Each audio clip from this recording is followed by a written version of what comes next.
जरा गौर से देखो कितना खूबसूरत है ना हमारा चांद। हालांकि हमारे हिंदी गानों में लड़की पटाने के लिए लेखक ने इसमें दाग लगा दिए हैं। लेखक का कहना है कि बेबी चांद में दाग लग सकता है लेकिन तुम में नहीं। मैंने पूछा चांद से कि देखा है कहीं मेरे यार सा हंसी, चांद ने कहा चला जा भोसड़ी के।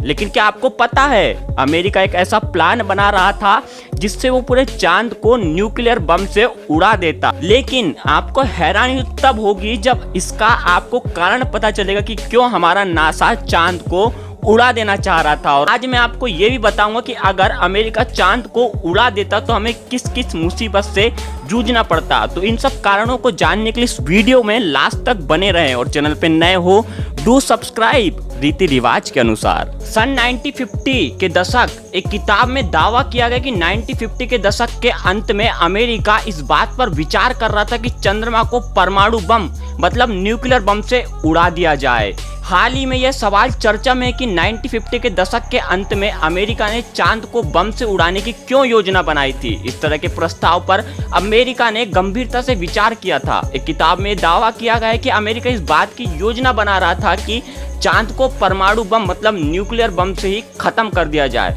एक किताब में इस तरह का दावा किया जा रहा था। लेकिन अब आप लोगों के मन में काफी ज्यादा सवाल चलते होंगे कि ये पुस्तक आखिर थी कौन सी। तो मैं आपको बता दूं कि जॉन ग्रीनवाल्ड जूनियर की पुस्तक secret from the black vault में इस बात का खुलासा किया गया कि अमेरिका के चांद के बारे में क्या मंशा थी। इस किताब के मुताबिक यह वाकया तब का है जब अमेरिका और सोवियत संघ के बीच शीत युद्ध के चलते अंतरिक्ष की दौड़ जोरों पर थी और जिससे अमेरिका ने अपने अपोलो मिशन को चांद पर पहुंचाकर जीता था। आप लोगों को पता होगा कि अपोलो 11 जो हमारा नासा का एक बहुत बड़ा ड्रीम प्लान था उसको उन्हें सफलतापूर्वक चांद पर उतारकर अपना जो है प्लान को सफलतापूर्वक पूरा किया था। तब अमेरिका में इस बात का प्रस्ताव रखा गया था कि चांद को आणविक हथियारों से उड़ा दिया जाए जिससे उसकी दुनिया में बादशाहत कायम हो सके। सन 1959 में सोवियत यूनियन ने इस दौड़ में तब बाजी मारी जब उसने स्पुतनिक 1 को अंतरिक्ष में पहुंचाया। इस कदम से अमेरिका में इस कदम का जवाब देने की बेचैनी से छा गई। मतलब आप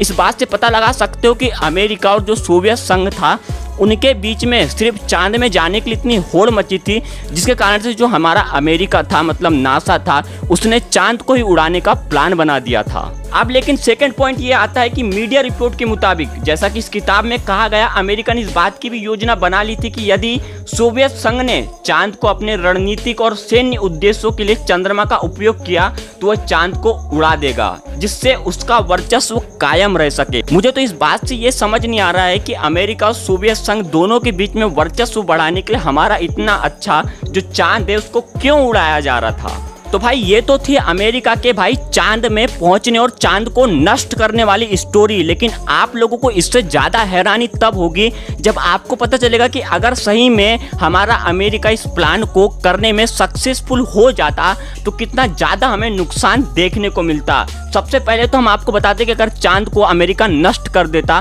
तो हमें कितना ज्यादा नुकसान होता। धरती पर मौजूद समुद्र को चांद ही नियंत्रित करता है। चांद पृथ्वी की परिक्रमा करते हुए धरती के समुद्र को अपनी तरफ खींचता है और इसी खिंचाव के चलते समुद्र में लहरों का निर्माण होता है। कुछ लोग समझते हैं कि समुद्रों में लहर हवा के कारण उठती है, लेकिन आज मैं आपको बता दूं कि लहरें हवा की वजह से नहीं बल्कि हमारी पृथ्वी से 3,84,400 किलोमीटर दूर मौजूद जो चांद है जिसके कारण हमारी निब्बी उसको इतना ज़्यादा महत्व देती है। कुछ लोग तो भाई करवा चौथ में इसका काफ़ी ज़्यादा महत्व रखते हैं। उसी के कारण उठती हैं जो समुद्र के पानी को ग्रेविटी की मदद से अपनी ओर खींचता है। अब हम जानते हैं कि चांद अगर सिर्फ 1 मिनट के लिए गायब हो जाए तो उसके बाद में हमारी धरती में क्या क्या इफेक्ट पड़ेंगे। चांद के गायब हो जाने के बाद समुद्र का सारा कंट्रोल सूरज के पास चला जाएगा। पृथ्वी और सूरज के बीच चांद होने के कारण सूरज का गुरुत्वाकर्षण बल समुद्र के पानी को ज्यादा इफेक्ट नहीं कर पाता था। लेकिन अब कोई चांद नहीं है तो सूरज के गुरुत्वाकर्षण बल की वजह से धरती पर ऊंची ऊंची मतलब बहुत ही ज्यादा ऊंची लहरें उठना शुरू हो जाएंगी। चांद के गायब होने के 1 मिनट बाद दानव जैसी लहरें सुनामी पूरी दुनिया में आना शुरू हो चुकी होगी। लोग दहशत में आ चुके होंगे और काफी लोगों की फट चुकी होगी कि आखिर ये हो क्या रहा है। अब हम जानते हैं कि चांद के गायब होने के 6 मिनट बाद क्या होगा। चांद गायब होने के 6 मिनट बाद धरती के सभी समुद्र तट और आइलैंड पानी में पूरी तरह से डूब चुके हैं और समुद्री तटीय एरियो में रहने वाले लोगों को हाहाकार मच गया है, मतलब लोगों की काफी ज्यादा फट चुकी है। समुद्र के किनारे बसे लोग अपने घर और अपने शहर को विनाश मतलब तबाह होते अपनी यही दोनों आंखों से देख सक रहे हैं। अब हम जानते हैं कि चांद के गायब होने के 1 घंटे बाद क्या होगा। चांद गायब होने के 1 घंटे बाद समुद्र के आसपास वाली जगह और समुद्र के सामने बनी शहरें समुद्र के नीचे आ जाएंगी, लेकिन तभी अचानक से एक सुनामी और विनाश थम जाता है, मतलब शांत हो जाता है सिर्फ चांद के 1 घंटे होने के बाद में। समुद्र ने अपनी पानी के लेवल को नियंत्रित कर लिया है। इसका मतलब यह हुआ कि लहरों और सुनामी द्वारा विनाश सिर्फ कुछ देर का ही होगा, लेकिन इसके 1 घंटे के विनाश में धरती अब पहले जैसे नहीं रहेगी। अब बहुत कुछ धरती में बदल चुका होगा। पहले जब आकाश में चांद दिखता था तब लोग उसका पूरा ध्यान भी नहीं देते थे, लेकिन अब जो है चांद पूरे तरीके से गायब हो चुका है, जिसके कारण से लोग काफी ज्यादा घबरा चुके होंगे। अब हम जानते हैं कि चांद के गायब होने के 24 घंटे बाद क्या होगा। चांद के गायब होने के 24 घंटे बाद एक और भयंकर घटना घटेगी। जैसा कि हम सबको पता है कि चांद था तब धरती अपनी दूरी मतलब एक्सिस से 23.3 डिग्री पर घूमती थी और चांद इसको इस डिग्री पर बनाए रखता था। पर अब जब चांद नहीं है तो पृथ्वी अपना स्वयं पर जो उसका नियंत्रण था उसको वो खो चुकी होगी और धरती अब बहुत जोर से हिल सकेगी, मतलब सेक हो रही होगी। पृथ्वी की इस तरह हिलने के कारण धरती पर हर 1 घंटे मौसम बदलने वाला है। जहां धरती पर लोग गर्मी से बेहाल हो रहे थे वहीं अचानक से बर्फ पड़ने लगेगी और जहां बर्फ गिरती थी वहां अचानक से धूप मतलब काफ़ी ज़्यादा मात्रा में धूप तपने लगेगी और धरती के बर्फीले प्रदेशों में तपा होने के कारण मतलब धूप काफ़ी ज़्यादा होने के कारण वहाँ की जो धूप से ही उनके जितने भी बर्फ थे वो सब पिघलना शुरू हो चुके होंगे। बिना चांद के सौर मंडल और बाकी ग्रहों पर तो कोई फर्क नहीं पड़ा और पृथ्वी भी सूर्य का चक्कर लगा रही है, परंतु चांद ना होने से पृथ्वी अपने एक्सिस में डगमगा रही है। इसलिए हर 1 घंटे मौसम बदल रहा है। धरती की इस सेक के चलते धरती पर भूकंप आने का सिलसिला शुरू हो गया है और धरती के सभी ज्वालामुखी सक्रिय होने लगे हैं। अब हम आपको बताते हैं कि चांद के गायब होने के 36 घंटे बाद क्या होगा। जब सुबह तापमान 40 डिग्री था अब रात के तापमान 0 डिग्री हो गया है। लोगों का फिल्टर का पानी, स्टोर किया पानी, टैंक का पानी बर्फ में बदल गया है। न्यूज में खबर आ गई कि धरती के 700 करोड़ की आबादी में से 100 करोड़ लोग जो समुद्र के आसपास के इलाकों में रहते हैं वो सभी लोग मारे जा चुके हैं। भारत के कुछ शहर जो समुद्र के पास थे वह भी समुद्र में समा गए, मतलब तबाही का एक अलग ही मंजर देखने को मिल रहा है। चांद के गायब होने के 5 दिन बाद क्या होता है अब मैं आपको बताता हूँ। बिना चांद के अजीब मौसम वाली दुनिया में लोग बहुत ही तकलीफ में जिंदगी गुजार रहे हैं। प्रत्येक 1 घंटे बाद मौसम बदल रहा है। किसी घंटे इतनी गर्मी होती है कि इंसान तपने लगता है और अगले ही घंटे पानी को जमा देने वाली ठंड पड़ने लगती है और सुनामी के चलते पानी के अंदर रहने वाले जीवों पर काफ़ी ज़्यादा प्रभाव पड़ा है। इसलिए समुद्र में रहने वाली मछलियाँ और बाकी के जो जीव हैं वो अब धीरे धीरे से मरना शुरू हो चुके हैं।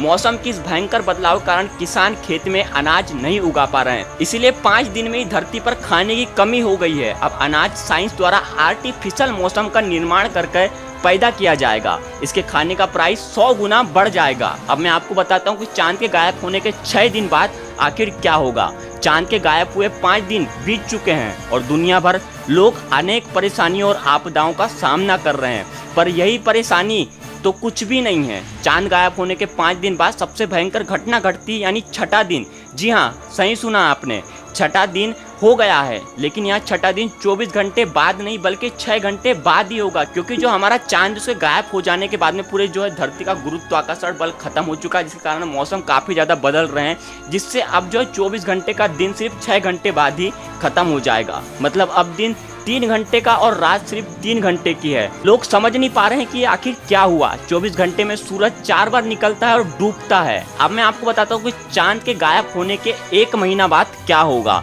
चांद को गए हुए अब 1 महीना हो गया है, परंतु यह 1 महीने में 30 दिन में नहीं बल्कि 7 दिनों में ही पूरा हो जाएगा। अब महीने में केवल 7 दिन होते हैं। लोग धीरे धीरे इस अजीब मौसम को समय वाली दुनिया में जिंदगी जीने की आदत डाल रहे हैं। इस घटना से इंसान खत्म तो नहीं हुए, पर उन दिनों को याद करके काफ़ी ज़्यादा दुखी हो रहे हैं जब दिन 24 घंटे का हुआ करता था और धरती का मौसम बहुत अच्छा होता था, तो गर्मी, सर्दी, बरसात जैसे मौसम अब लोगों के किस्से और कहानियों में रह गए हैं। अब 24 घंटे वाला दिन इंसान के लिए इतिहास बनकर रह गया है। चलिए अब हम अपनी इस कल्पना से बाहर आ जाते हैं। तो देखा आपने कि चांद हमारी धरती जीवन के लिए कितना जरूरी है। जिस तरह सूरज हमारे लिए जरूरी है, उसी तरह हमारे लिए चांद भी जरूरी है। लेकिन यहाँ पे सोवियत संघ और अमेरिका दोनों ही अपने कंपटीशन को हाई करने के लिए इतना अच्छा, जो हमारे जीवन में चांद का काफ़ी ज़्यादा महत्व है, उसी चांद को उड़ाने के लिए काफ़ी ज़्यादा कंपटीशन कर रहे थे।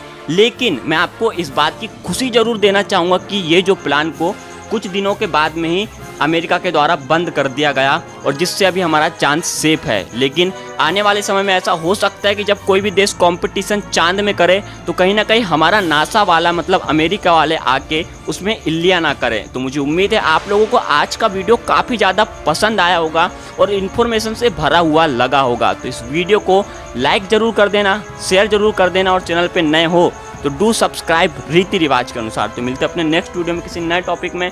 तब तक के लिए बाय बाय, जय हिंद। खत्म, bye bye, tata, goodbye, गया।